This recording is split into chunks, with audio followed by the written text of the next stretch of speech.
Patuloy na pinapayuhan ang mga nasa Cebu na magsuot ng face mask bilang pag-iingat sa haze o maruming hangin na bumabalot ngayon sa probinsya. Para sa Update Live mula sa Cebu, may Express Report si John Aroa. John, kamusta ba ang kalidad ng hangin dyan? Nasaan ka ba ngayon partikular? Tsaka saan daw galing yaang haze?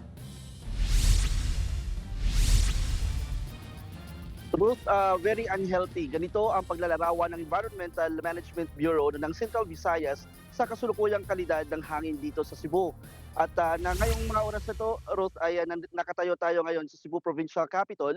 Din sa paglilibot natin, pansin natin na nakasuot ng mga face mask ang maraming mga residente dito sa Cebu. Ayon sa mga senior citizen na nakausap natin, hirap na sila sa paghinga. Nababahala raw sila sa kanilang kalusugan.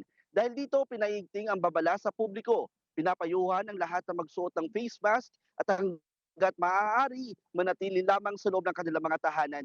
Ang kay Engineer Arthur Nino Kalupig, ang Air Quality Monitoring Specialist ng EMB7, umabot na sa 177 ang Air Quality Index dito sa Cebu. Malayo yan sa itinuturing na normal na antas na 100.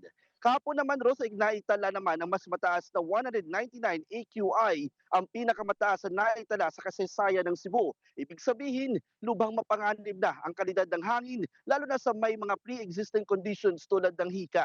Ayon sa isang cardiologist, bukod sa hirap sa paghinga, maaari naman na magdulot ng problema sa puso at baga ang paglanghap ng maruming hangin o pollutants mula sa haze na nararanasan ngayon dito sa Cebu.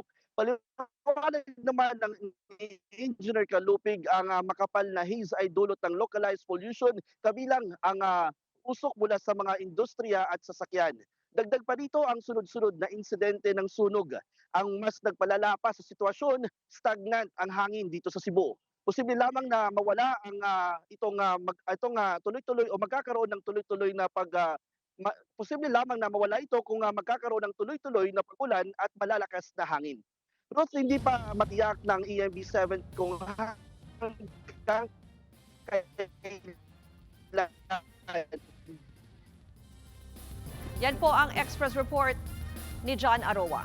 Mga kapatid, Ruth Cabalco, para sa mabilis na pasada ng mga balitang dapat niyong malaman, mag-follow at mag-subscribe sa social media pages ng News 5.